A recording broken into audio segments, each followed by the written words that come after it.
fighting. Literally fighting. Stop. Stop fighting. I don't like it when you fight. So annoying. All right. I think this is good. Let me get this wide. Oh, well, hello. See my belly. I just made like the longest chatty what is up in my life video.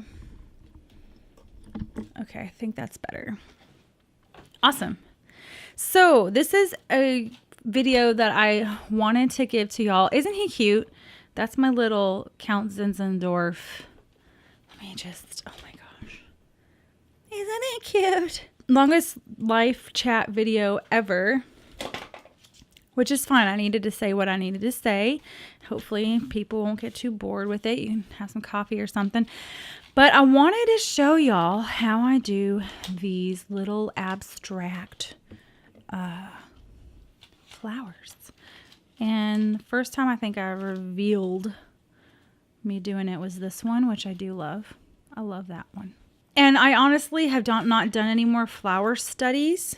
I think I shared in my last like artsy video that I was doing flower studies, and the book you can get to help you with your flowers is one that I saw on Courtney's post for the Jane Davenport blog, and it's 20 Ways to Draw a Tulip, and it's got all sorts of awesome flowers in there that you can play with. And my goal was to do like a flower study. I really like this girl. Have I ever scanned her in? I kind of want to. I need to scan that in today too. Oh my gosh. That's kind of fun. I don't know. Tell me what to scan in. Scan all the things. Yeah, I just really love it. And I haven't been doing my flower studies, but I just wanted to show you what I have been doing because it's fun. I am almost done with this insert. I am so happy. The paper is not for me, but I am thankful that I've tried it out so that I can continue on with my Tomoe River paper. Okay, so first off, you're going to need watercolors.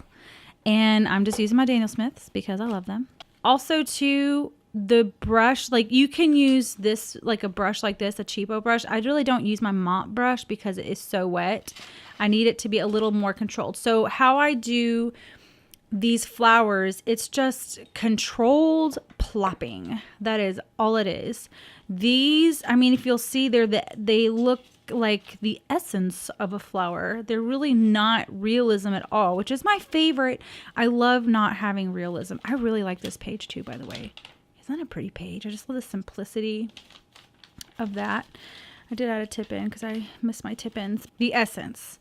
I mean, there's really not, I mean, you can tell they're flowers because your mind knows what a flower looks like, but it's very loose. Loose. And that's what I love about the look of it.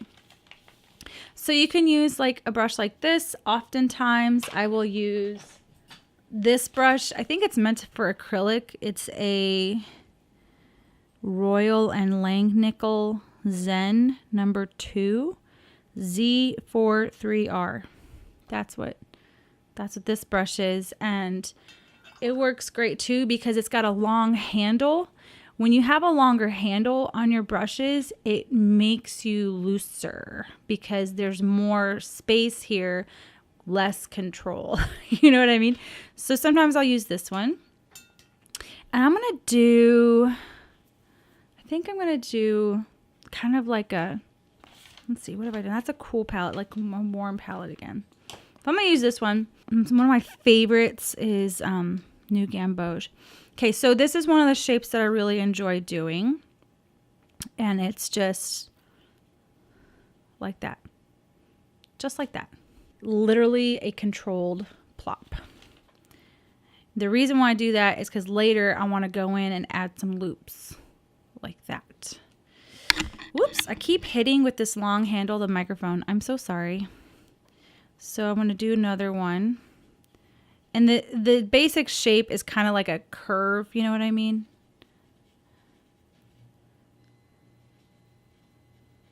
This is like shedding. This little brush has little hairs on it, and that's annoying. And then I'll come in with, when it starts drying, with that deep rose madder color. That is my favorite pink in the entire universe. And I'll do some little loops. Yeah. And don't think too hard about it, because then you're going to start, I don't know. I just feel like if you think too hard, it's not good. Don't think too hard. Yeah, so that's that. Then the second shape that I enjoy doing, and we'll do all the greenery stuff in a second. I also like to add random blobs of neutral colors because it kind of grounds it. Look at that. That's Zoazite Genuine. Some random blobs of neutral. The other one that I love is the German Raw Umber, I believe it is. German Green Raw Umber is the name of it. Let's see. Just kind of add some more neutrals. I'm not really thinking. Oh, I can't even see that. I'm so sorry. My bad. I'm moving my water over here because it's super annoying. I just got to move my coffee over here or else I will like clean my brush off in my coffee. That has happened before several times. Okay. So we got that. The other shape that I like is, and I can go back here to kind of show you, is just kind of like this rosy circle shape. Notice there's two colors in it too. So, oh, look, I almost went to my coffee. Oh my goodness. So I'm going to do this like, what is this color? Amazonite. And loop, loop, loop.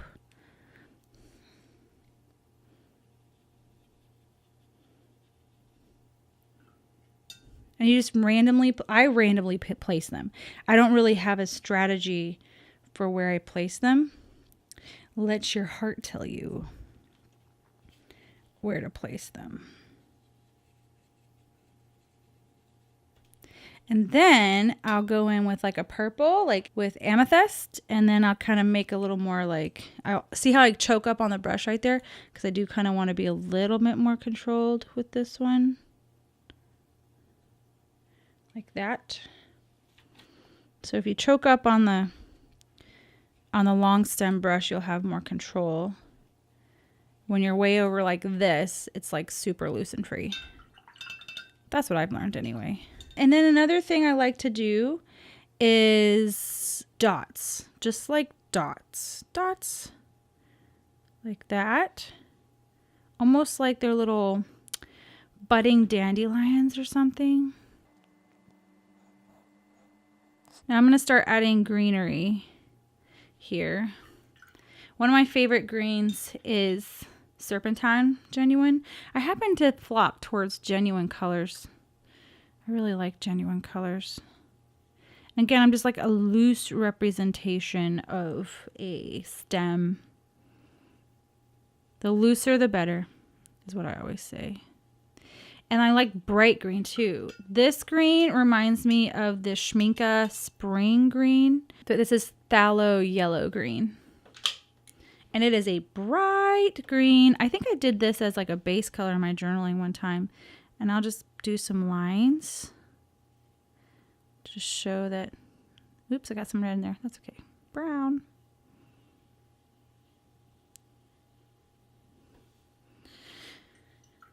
Another green that I love that's like an earthy green is Pyrrolane. I think that's how you say it. Pyrrolane green. And this one I learned about from Wendy Brightbill. And she used it a lot in her class that I had taken. I'm choking up here on the brush because I want a little bit more control on this part.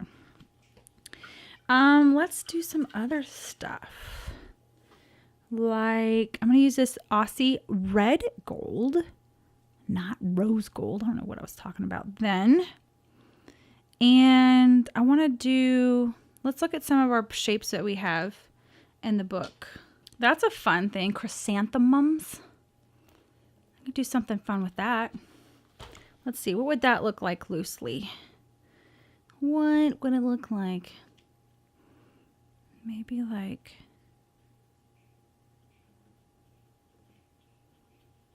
let me loosen up here. I'm going to go lower on the brush here.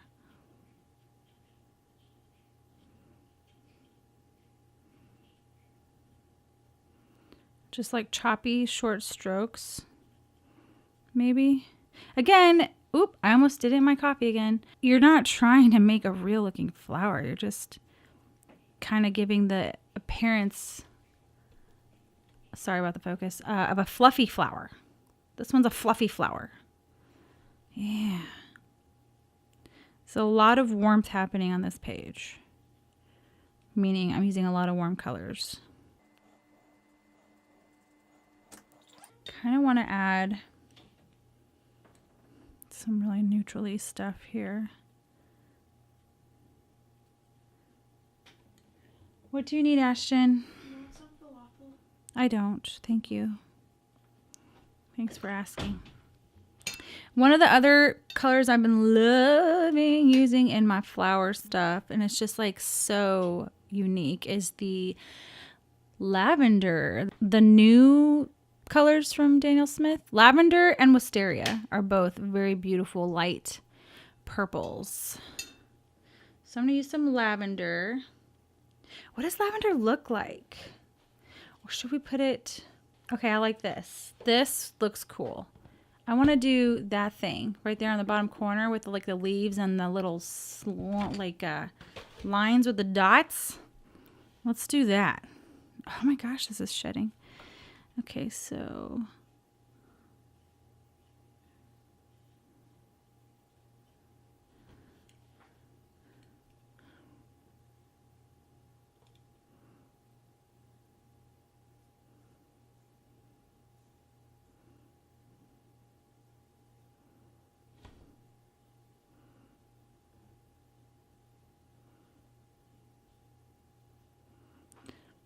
there's some little lines, and then I'm going to add a dark purple up top for dots.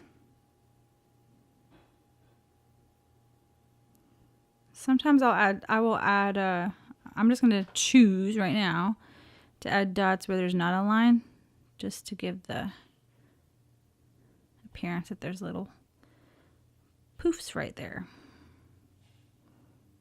I think we need some more greenery and some more neutrals. I'm going to use the India, the dark India in between here. Just kind of like filling in spaces with color. And we need more green. See how I'm just like, I'm not really thinking about where I'm placing stuff. I'm just putting it there wherever it feels right. And maybe that's not a good way for me to teach people, but honestly, it feels so much nicer that way. Like when you don't know, there's not pressure. There's no pressure at all. That's just, there's no pressure. I don't know how to say that besides there's no pressure. And I mean, seriously, why would we try to pressure ourselves with art? I mean, the whole point is to have that freedom and to find escape in our art. So I just really don't like making specific ways. I just kind of have guidelines. They're more like, you know how in Pirates of the Caribbean, they're more like guidelines when they talk about the pirate code. Anywho, here's one diopside genuine that's a super true green. And we could add some like little vines and stuff. I've never done that before. And sometimes it'd be fun just to add some of these green in the spaces. See, this one's not looking like any of the ones I've done before, but that's okay. What do we need? We need something else. Pink. We need more pink. Let me do some pink stuff. Let's do some like tulips.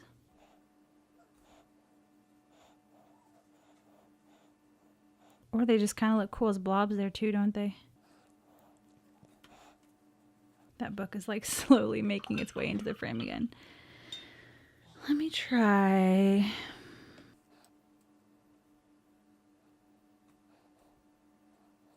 It's very abstract. I'm going to add a little more pink to this. Oops. That pink is helping me. Oh, there goes my book. Oh, there it goes. Now, you don't want to cover the whole thing because there's another thing that I do that I learned from somebody else. I didn't. Actually, this whole style I kind of saw from somebody else and kind of had my own take on it. And so you want to leave a little bit of space for some other things because you'll notice that this doesn't look complete. So the stuff that I had been posting before. So I will show you what I do. Kind of want to do something fun and weird though with these little, like, I don't know what to do. Just explore, I guess. Add some more of that neutral zoazite. And I'm going to dry this after I add some of this neutral stuff. Okay, I'm going to just dry this. All right, stand by. Remember, you can always use your paper towel and soak up some of these pools to give really neat effects like that. To me, it adds interest, having those little wormy trails, as CN calls them. They're awesome. And also, I'm lazy and don't want to wait. Lazy is a bad word. Impatient. That's a good word. I'm not lazy. I'm impatient. Okay, so that's pretty much dry. Okay, so the next step, because you'll notice this looks different, even though it's, it looks different, right? What do you notice? You notice there's black messy lines. And in this one, which I had added later, there are some blue lines. And I kind of saw this method and it kind of made sense to me. See right here? All these little blue things. Can you see that? It made sense to me because Wendy Brightbill in one of her classes, she shared about using different tools to make marks in your paintings. And one of the things was like just like the end of a stick or like the end of, one of these things, just using that and scratching color that looks scratchy and messy and almost like, I don't care, but it looks like so intentional. And so when I saw this artist, the artist is August Wren, that I saw this original, and I'll post her down below, her Instagram. She's amazing. But she kind of introduced me to the abstract flower. I've always loved abstract. I've always loved flowers. I just never thought to put them together. When I saw that she was using a dipped pen for some of her details after she would paint, I was like, oh my gosh, that makes so much sense because Wendy would use something kind of scratchy. And so I was like, okay, I got to get me something kind of scratchy to help me with some of my pieces. And so I've been using this little dip pen set that I got at Hobby Lobby for like, I think $14, and I used a coupon or something. But you can use acrylic inks with them, with the dip pen, like any acrylic. And they also have, India inks to use. This one's like acrylic. Maybe I'll put some green details in there. But my blue Bombay, this is the one that I've been using. That's a pretty blue color. I'm not super into these blue colors, but I'm getting better at it. This is called turquoise, and it's India ink, and it's meant to be used it was in the same area as the dip pen stuff. So I'm just going to add a little bit of details, just random, and save just random stuff like greenery, and I'll explain it. But I save the stuff in the flowers for my black carbon pen. That there. I'm just dipping this straight into the acrylic ink, and I'm going to scratch some stuff into my drawing here.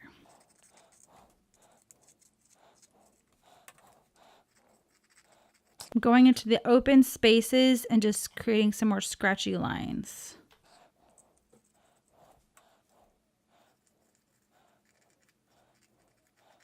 Getting very loose. Not really thinking much about it. I think that's enough green that I want to do. And I know I probably shouldn't do this, but I literally just like boop, boop, boop, boop, in my water and just dry it off really good. These can rust. these dipped nib, whatever. I mean, you just have to dry them super good. So I don't know if it's probably the best for my thing, but it's just easy and fast. And I honestly don't know any other way to clean it. I just dry it off really good when I'm done with it. And that's going to take it just a little bit to dry on some of the parts. And then I'm going to use this blue. Oh, I just knocked the mic. Sorry. And if you overlay, that is kind of a fun look as well.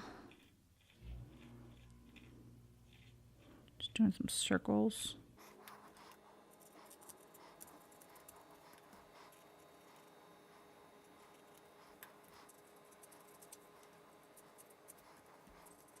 Hear that scratchy sound?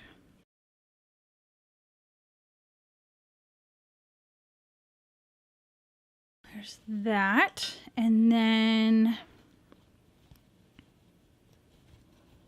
I have not tried, I've never done like more than one color, or more than two colors, I'm sorry. I'm gonna try this yellow. Let's see what's up with that. Maybe that'll look cool.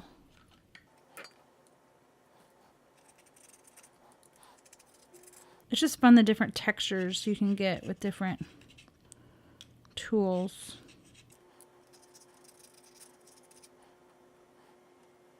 That was an accident, so I just worked with it.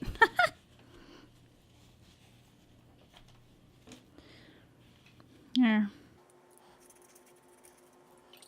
And then kind of the last thing that I do with my black carbon pen, I kind of loosely outline the flowers, like the main flowers, not every single one of them, but the main ones. Where's my carbon pen? Here it is. And seriously, the looser, again, the better. This one has a nice long, it's kind of longer. And so if you hold it towards the end, you'll be nice and loose. And I just kind of go like that. Seriously, like not even thinking about it.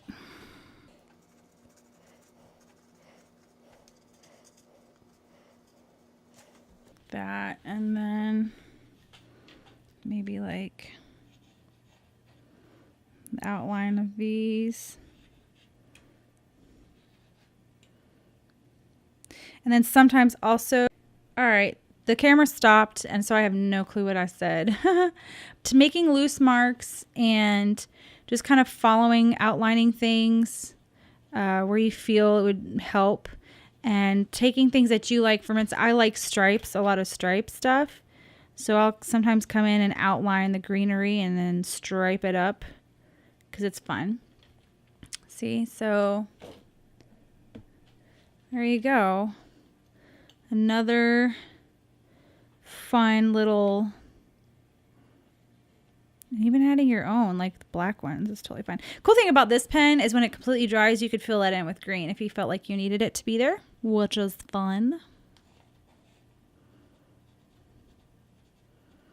Just find shapes that you like and put them all over the place. All right, I think I'm gonna be done with that one. Well, no, I kind of want to maybe make some loose. This is kind of like that fluffy flower.